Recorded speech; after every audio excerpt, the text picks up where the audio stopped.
I kept trying to call him back. And in the meantime, I'm trying to get him to get out of the car and help my husband. He wouldn't get out of the car. He just wouldn't help him. And the cops keep telling me that he was scared. He was scared. Obviously, I didn't do anything or they would have arrested me by now for murder. I haven't done anything, and if I am falsely arrested, I will sue this place. I will sue them very much for false arrest because I did not do anything. There are some lies so carefully told that they don't sound like lies at all. They sound calm, reasonable, even believable. And sometimes the most dangerous person in a murder case isn't the one running away from the camera, but the one sitting calmly in front of it, asking you to trust them. Then I heard pop, and then I heard pop, pop, pop, pop, pop. And at that, when the pops were going off, my leg had slid because, I freaked. I didn't know what was going on. On the night John Newell was murdered, his wife, Karen, survived. She spoke to police. She spoke to reporters. She spoke to the public. And she never stopped talking. February 20th, 1994, Orlando, Florida. What should have been an ordinary drive home ended on the side of a dark highway with flashing hazard lights, speeding cars, and a man bleeding to death beside his own vehicle. John Newell was shot multiple times. He never made it to the hospital. Standing just feet away from his body was his wife, Karen Newell, screaming for help, claiming strangers had done this. Why would you do that? Because I feel like everybody is being misled to what's going on, and that I'm being falsely accused of things that aren't going on in reference to my husband's death last Sunday night. And I wanted to set the record straight for all my friends' sake and my family's sake that are being probably ridiculed at this moment for John's death, and it shouldn't be like that. We should be able to be grieving for my husband, not being put through the ringer through the media and the police department and everybody else who's calling my house and hanging up. I think that's very wrong. And I think this is becoming a three-ring circus. We have run no stories, Karen, suggesting anything other than the story as you told it. What are people saying that has you upset? What has me upset is that, and the newspapers, let me clarify, we are going to say the newspapers also, is that they're saying, and they won't say it verbally, but they have pretty much accused my roommate, mine and John's roommate, of practically killing my husband, and they are trying to say, like I say, in coherence, they're trying to say that I had something knowledge of it. I guess that's what they're trying to say in a sense.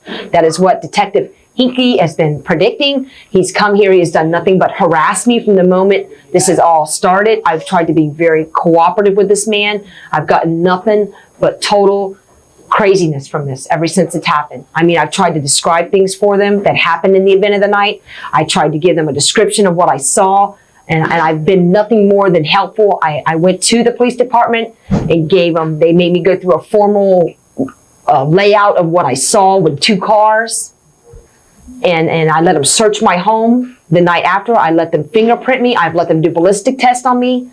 Obviously, I didn't do anything or they would have arrested me by now for murder. I haven't done anything, and if I am falsely arrested, I will sue this place. I will sue them very much for false arrest because I did not do anything. And that's what I came on the air to say. I didn't do anything, and I don't feel that I should be being judged by everyone who was not there. They don't know me and John like John and I know each other. They don't know PJ, who was our roommate, and they are falsely accusing someone they have no knowledge of. And I think that's wrong. If I'd have had a female roommate, this would not be going on right now. I do not believe they would be coming down so hard if it had been a female roommate. Investigators began to realize something chilling. Karen's story never changed in tone, but it did change in truth. Earlier that day, John and Karen had gone to the beach. By Karen's account, it was a good day, a happy day. They swam, relaxed, drank, laughed, and spent time with their roommate and close friend, a man named PJ. Karen would later repeat this detail again and again. There were no arguments, no tension, no problems in their marriage. Nothing felt wrong. That night, Karen and John got into their car to head home. Karen was driving. She said John had been drinking earlier, and she didn't want behind the wheel. As they traveled along State Road 250 near the Beeline Expressway, the car began to have trouble, so Karen pulled over. The road was dark. Cars rushed past at high speed. Karen said they both stepped out of the vehicle and turned off the headlights so they wouldn't blind passing drivers. Only the hazard lights remained on, blinking steadily into the night. John went to the front of the car to check the problem. Karen followed. She would later say that John asked her to bend down and look underneath the car with him. And as she did, she heard something that made her stomach drop. Voices, male voices, then gunshots. Karen said she heard one of the men say, "Call, get his wallet." And then more shots rang out. She claimed she froze, her body locked in fear. She fell to the ground and stayed still, believing the attackers didn't see her. It's an unusual arrangement, is it not, to have a husband and wife and a young male roommate? No, because my girlfriend at one point was going to move in, and only because she reconciled with her boyfriend did she not move in. Let me have you go through as quickly as you can the scenario that night on 5/20. Take me through it from your eyes. What did you see? Okay. From the moment that we got off the 520, we got off the B line onto the 520. We got off, we started, there was a vibration in our car. I mean, I'm going through this quickly for you. There was a vibration in our car, in the front of our steering wheel, okay? My husband told me to pull off to the side of the road because he thought I had ran over something with the tire coming through the toll booth. You were driving? I was driving, right. Because one reason I was driving, and let's make this very clear, is my husband had been drinking that day on the beach. And I'm very against drinking and driving. So that is the main reason I was driving, and the only reason I was driving, okay? For that is the, anyways, when we got off the interstate, I'm going to call it the interstate, we got off, we pulled off to the side of the road, and John got out, we both got out of the cars, we pulled up, opened our doors, we turned off the headlights, turned on the flashers, so that we were not blinding anybody that was coming in our direction, is mainly why we turned off our headlights. I mean, I can't stress that enough. We didn't want anybody to reckon to us because we were blinding them. We got out, John looked to the front of the car, and then he went to the back of the car. He went to lean down. He told me to look under the car. I looked under the car, leaned under. You're both outside the car. Well, at that point, I had leaned. When he told me to look under the car, I was still hanging half out of the car. I got out of the car, walked around to the front of the car, and he told me to look under there and see if something, maybe I'd ran over rubber or something, and maybe it was jammed up under the car. Maybe that was giving the tire a vibration. I leaned under, and this is all happening fast now, okay, from this point on. All of a sudden, I mean, there's a ton of traffic going by. This is what remarkably believes me that I can't believe somebody else didn't see this, okay, and hasn't come forth. All of a sudden, I hear a car. I hear someone say, "Carl, get his wallet. Carl, get his wallet." I leaned over to the best. I mean, I was freaked because I didn't understand what was going on. And you remember, I was up under the car at this point. I mean, I was up under, looking under the car to see if there was something under my car, like my husband had said he thought there was. But almost immediately, something didn't sit right with investigators. Despite the traffic on that road, no witnesses came forward. No one reported seeing gunmen. No one reported a suspicious vehicle.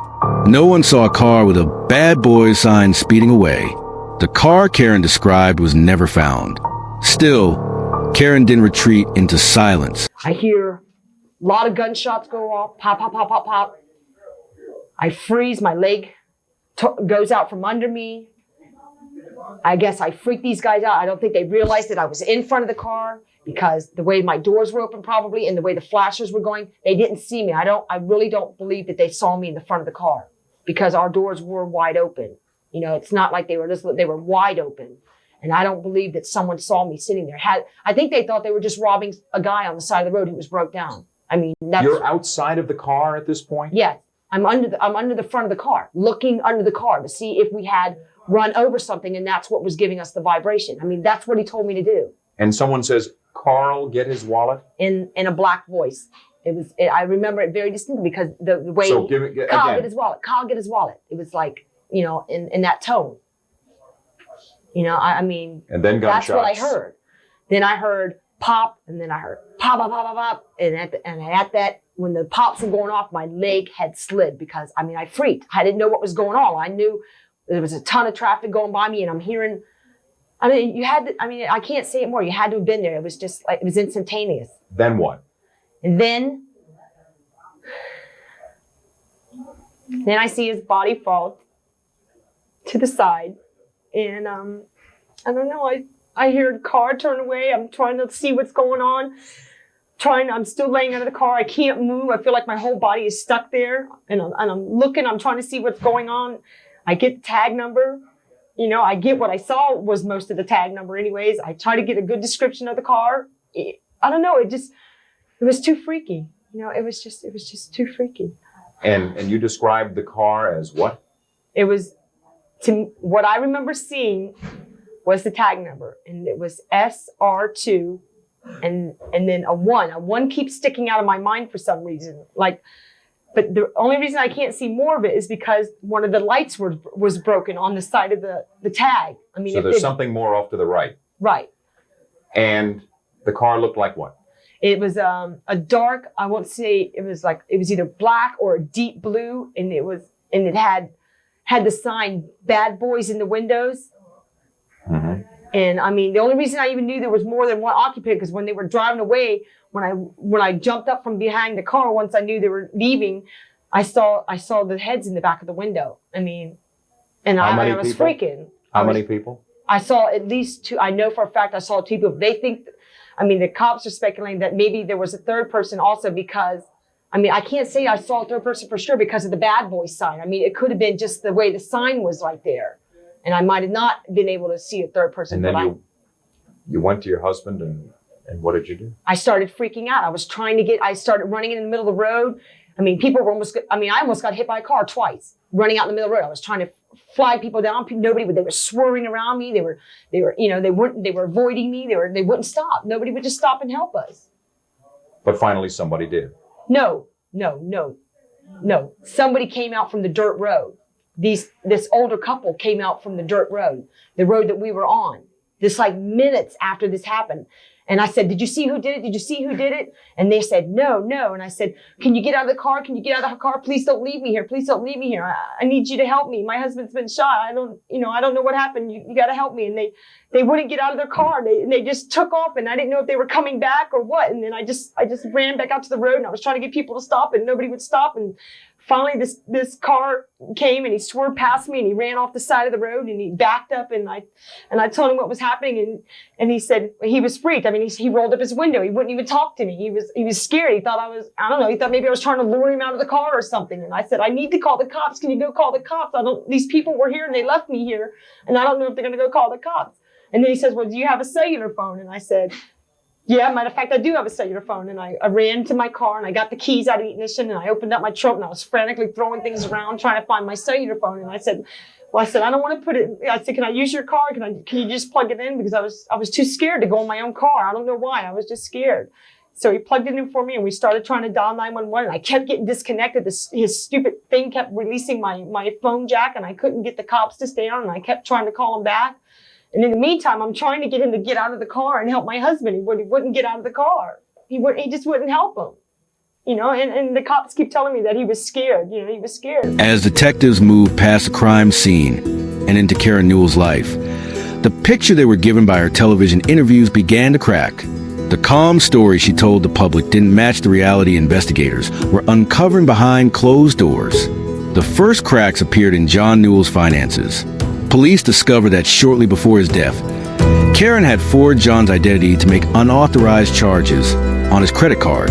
Nearly $1,500 worth of jewelry had been purchased in his name. Karen never mentioned this during her interviews. She never brought it up when speaking about her marriage or her finances. But to investigators, it raised an immediate question.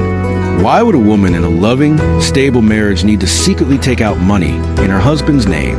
Then there was a life insurance policy. John Newell was insured for $500,000. If he died, Karen would receive the payout. When questioned, she minimized its importance, saying it had nothing to do with what happened. But detectives couldn't ignore the timing. Financial pressure, secret spending, and a sudden death rarely exist in isolation. Karen continued to insist that John had no enemies. She told police and the media that there was no one who would want him dead. No threats, no danger, No reason for targeted violence. But the evidence told a different story. Investigators turned their attention to PJ, the couple's roommate. PJ had been deeply involved in their daily lives. One of the reasons you may be having problems here is you don't have to go far. We didn't have to go far to have neighbors tell us that you and John had at least one huge fight out in public view. Where was this?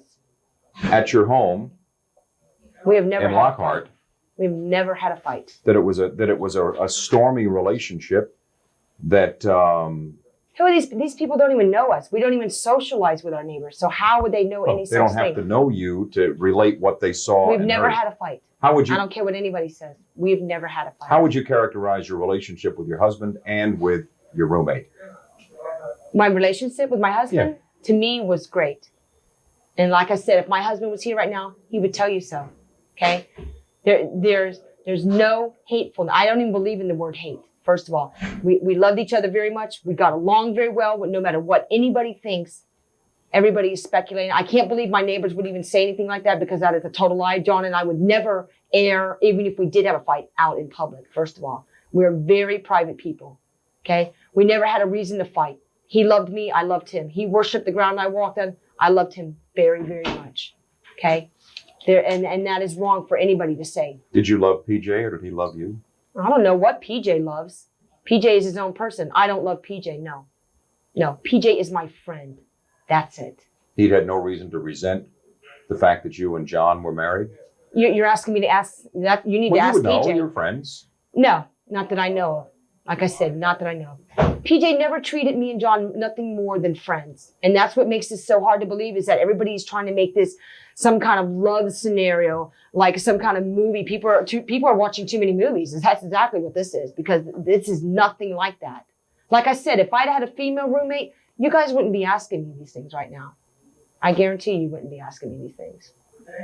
No, because it was a male and because PJ is very good looking and things, this is what this is all about. Why do the police, in your mind, seem to be following this trail of you either did it or had it done? I don't know. That's what you're telling me. I don't know. That's what you're telling me. Well, that's because that's what they're making me feel like, and that's what they're making everybody feel like. This is what they did to John's family when they were there. They had John's family in so much anguish. I mean, here these people are coming all the way from Korea, Wisconsin, and they're telling them that maybe their daughter-in-law might have had their son killed. And no, John and I have never had a fight. I don't care what somebody told you. We've never had a fight. We never had nothing to fight about. Then investigators made a discovery that shattered the idea of a random roadside attack.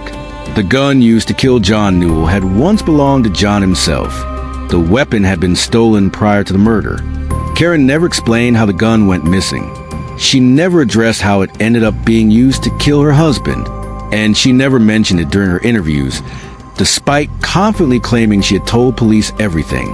Her roadside ambush story grew weaker with every unanswered question. The car she described, the dark vehicle with the bad boy sign, was never located. No witnesses came forward to confirm it. No traffic cameras captured it. No tips matched it. Did John have any enemies that you knew of? No, not that I know of. Not totally, no. I mean, I know that the gentleman at his work, Bruce, and him always had bad words, but I can't ever imagine him doing that. Do you think this is a completely random killing of somebody who just happened to be on the side of the road? Or do you think somebody, for some reason, was out to get your husband? I don't know what to think. That's speculating again. I don't know. I mean, so many people are putting so much things in my mind. I don't know what to think anymore. I don't know if it was robbery, if somebody was out, maybe they meant to get me and him, maybe, I don't know. I don't know what it was. I can't imagine anybody wanting to hurt either one of us. We're the most giving people there is.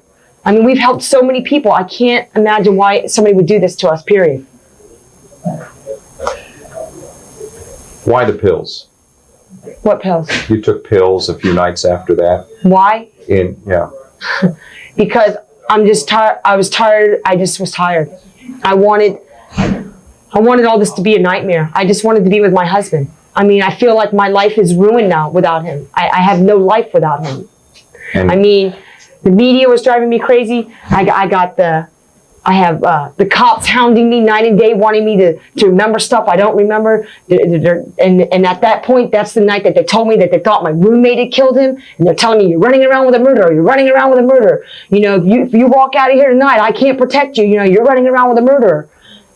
It was just too much. I hadn't slept in days. I hadn't eaten in days since this happened. I mean, I was a total... But you were pregnant. You were going to kill you and your baby?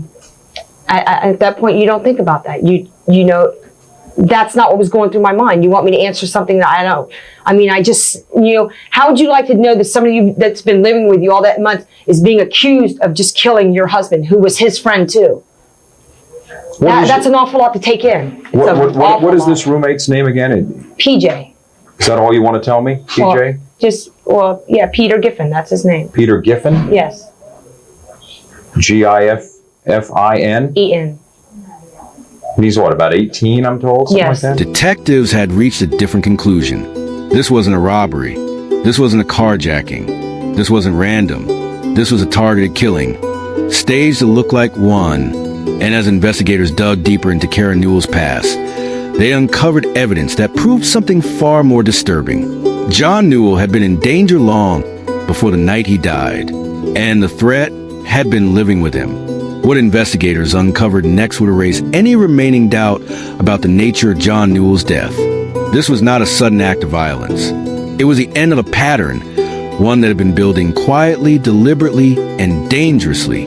Months before John was shot on the side of the highway, Karen Newell had already tried to hurt him.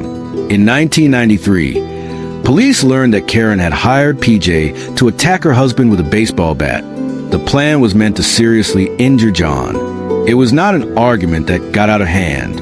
It was not self-defense. It was an arranged assault. John survived that attack.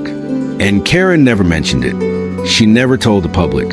She never told interviewers. She never acknowledged that her husband had already been targeted once before by someone close to her, acting at her request. But that wasn't the most disturbing discovery.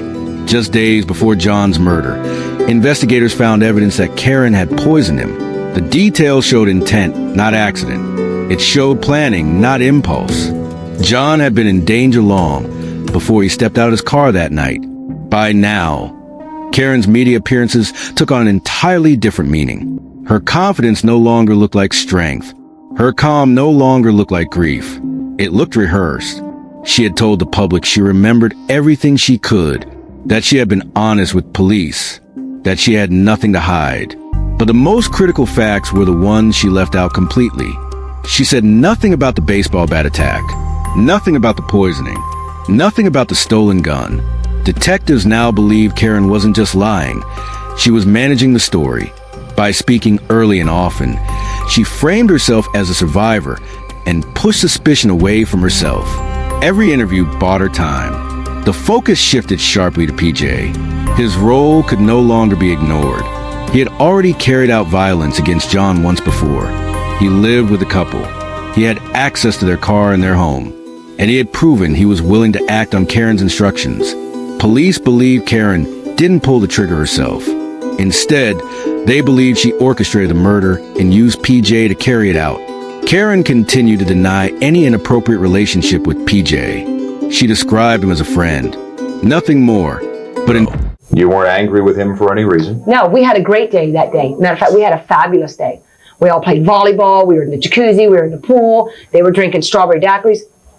We didn't have nothing to fight about. Nothing. I don't drink, so I didn't have anything to drink. I've never drank a day in my life. So, no. And where was PJ? And I'm glad where that was I can PJ say that day? He was with us. We were all at the beach together. We were all at the beach. We all hung out together all the time. Where was he at the time of the killing? I don't know. I mean, he was on his way back home as far as I know. I mean, that's all I can say. I can't speak for his time zone. I wasn't with him. I was with my husband. Okay, so I can't speak for where he was. I wasn't with him. I mean, the only reason he even had our own vehicle is because his was just in a wreck. I mean, and that's very proven. I mean, you can go right over to where his vehicle is towed to, and they'll show that.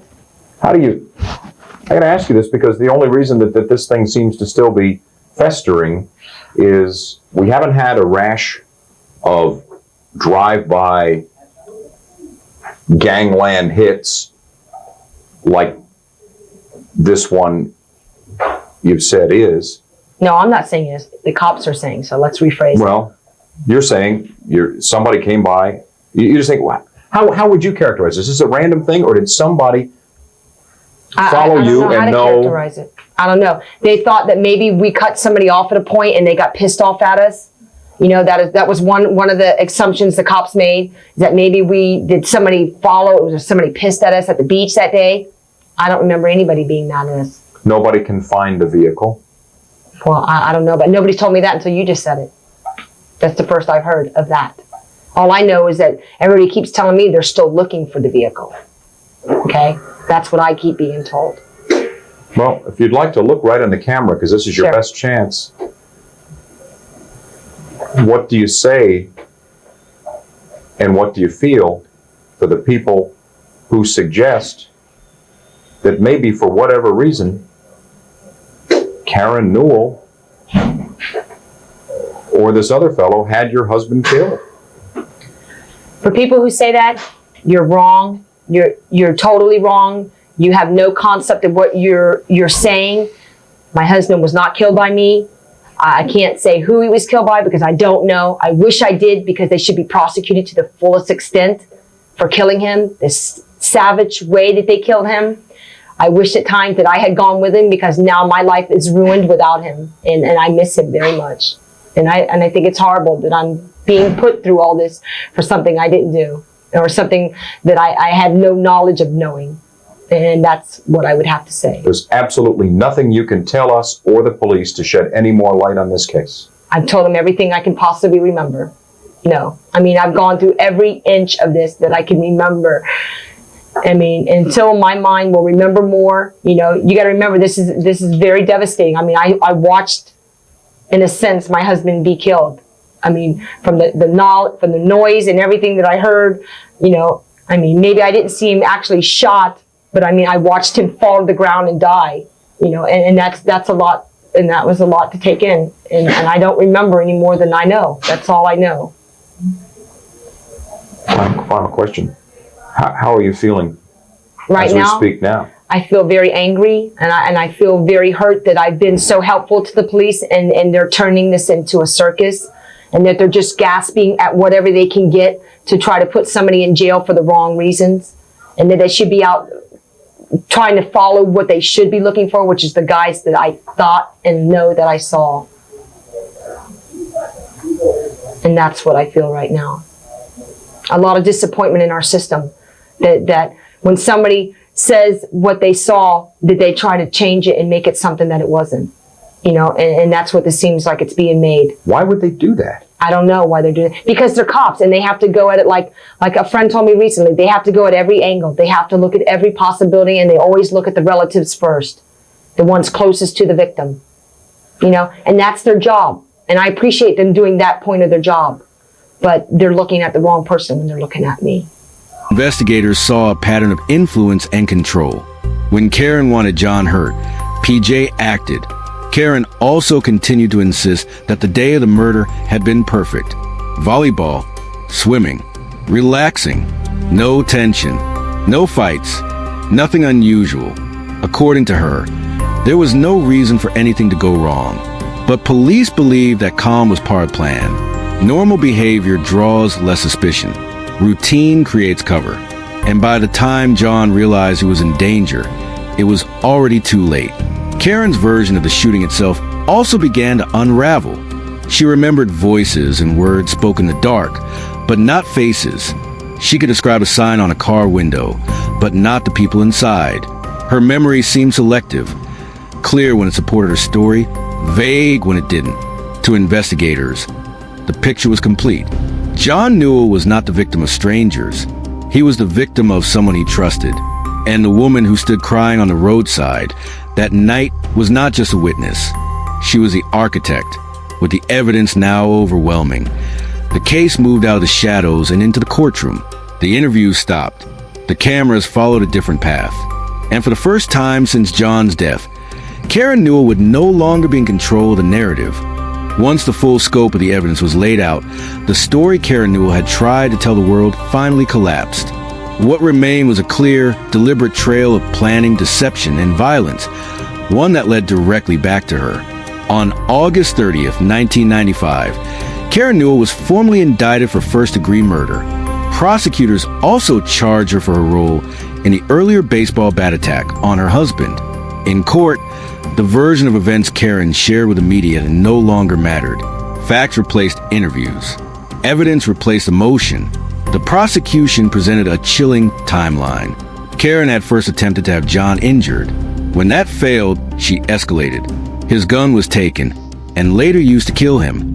The roadside shooting was staged to look like a random crime, but nothing about it was random.